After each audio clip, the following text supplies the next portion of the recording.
Time bound कारवाई होईल, तसं काही झालेलं नाही आहे.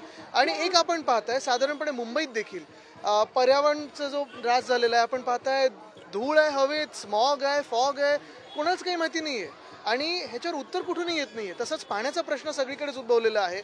अनेक हाऊसिंग सोसायटीज असतील, चाळी असतील, तिथे पाणी अजून पोचत नाही आहे, जो प्रेशर असायला पाहिजे ते नाही आहे, पण उत्तर द्यायला कोणीच नाही आहे.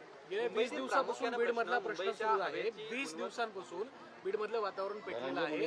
अद्यापही जो मुख्य आरोपी आहे, ज्याच्यावर सातत्यानं आरोप होत आहेत, टीका होते, तो वाल्मिककर अद्यापही फरार आहे. हे कशासाठी आणि हे कोणासाठी सगळं चाललंय हा देखील एक प्रश्न येतो ना. कोणाला सरकार वाचवतं आणि कशाला सरकार वाचवतंय? काय नक्की सरकारची अडचण होणार आहे जर वाचवलं नाही तर? मुख्यमंत्र्यांनी या सगळ्या संदर्भात निवेदन केलं. 8-10 दिवस त्यालाही उलटले.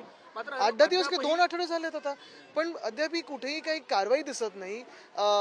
बीड पूर्ण जिल्हा आपण पाहतोय संतप्त झालेला आहे, अस्थिर आहे आणि एक मनामध्ये शंका आहेच की नक्की हे सरकार कोणाचं आहे. कल्याणमध्ये जर बघितलं तर लहान मुलीवर अत्याचार झालेला आहे, त्याच्याबद्दल काय सांगतो? आता हेच तर मी सांगतो ना, सरकार सुट्टीवर गेलंय का?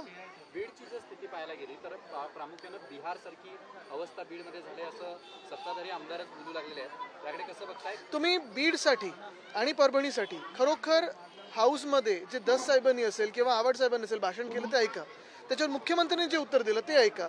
त्या मिनिटाला मला वाटलं होतं की मुख्यमंत्री काहीतरी कारवाई करतील, पण अद्याप कुठेही काही कारवाई झालेली नाही आहे. नक्की सरकार कोणाला घाबरतं, कशासाठी हे सगळं लपाछुपी चालली आहे, ह्याचं उत्तर मिळालं पाहिजे की सरकार सुट्टीवर गेलंय.